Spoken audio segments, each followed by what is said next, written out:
మనమేమిటో మనకు తెలుసు. ఆత్మవిశ్వాసం చాలా ముఖ్యం. ఆ విశ్వాసంతో నువ్వు ముందుకు దూసుకెడితే ప్రకేళికలన్ పగిలింపరమ్మికన్ అన్ని రకాల పజిల్స్ ప్రకేళికలన్నింటినీ ఛేదించుకుని మనం ముందుకు వెళ్ళగలం ఖచ్చితంగా.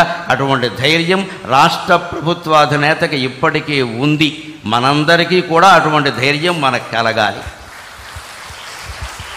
ఆయన ధైర్యమే ఆయనకి శ్రీరామ రక్ష, ఆయన ధైర్యమే మనకి శ్రీరామ రక్ష.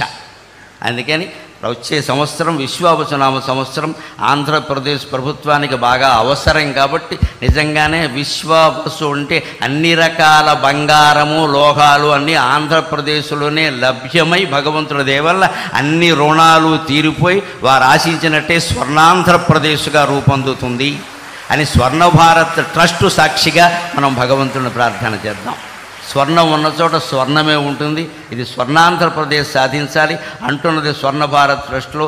నాకు నేను ఈ ట్రస్ట్ గురించి కూడా ఒక్క వార్త నిన్ననే పేపర్లో చూసి ట్రస్టు అధిపతులకు నేను నమస్కారం చేసుకున్నా. 14 ఏళ్ల క్రితం బొంబాయిలో తప్పిపోయినటువంటి ఓ కుర్రాన్ని ఈ ట్రస్టు వారు చేరదీసి 14 ఏళ్ల పాటు విద్యాబుద్ధులు చెప్పించి వాళ్ళకి జీవితానికి అవసరమైన వృత్తులన్నీ నేర్పి మళ్ళీ బొంబాయి తీసుకెళ్ళి ఎక్కడ పనిచేశాడో అక్కడి నుంచి వాళ్ళ తల్లిదండ్రుల వివరాలన్నీ తెలుసుకుని వాళ్ళని పిలిపించి వాళ్ళకి మొత్తం మీద ఆ అబ్బాయిని అప్పగించారండి. నిన్న పేపర్లో చూశాను.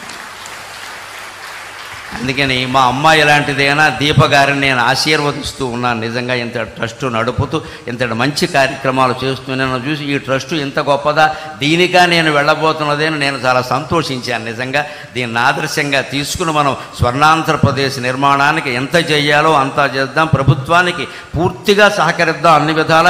ముందు ఒక్క విజ్ఞప్తి, ప్రభుత్వానికి కట్టవలసిన పన్నులన్నీ రూపాయి ఎగ్గొట్టకుండా కట్టేద్దాం. అది చాలు, ఇంకేమవుతుంది.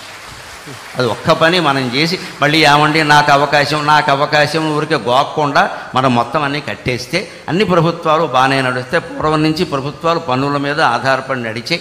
అందుకని అవన్నీ మనం సక్రమంగా ఏదీ లోటు చేయకుండా కట్టేస్తే అన్నీ బాగుంటాయి. అటువంటి చిత్తశుద్ధి నిజాయితీతో జీవించడానికి, సత్యానికి ధర్మానికి కట్టుబడి ఉండడానికి నా ఈ ప్రవచనం ఏమాత్రం ఉపయోగపడినా నేను ధన్యుణ్ణి. నాకు ఈ 4 మాటలు నేర్పిన మా అమ్మ ధన్యురాలు. స్వస్తి. చాలా చాలా సంతోషం.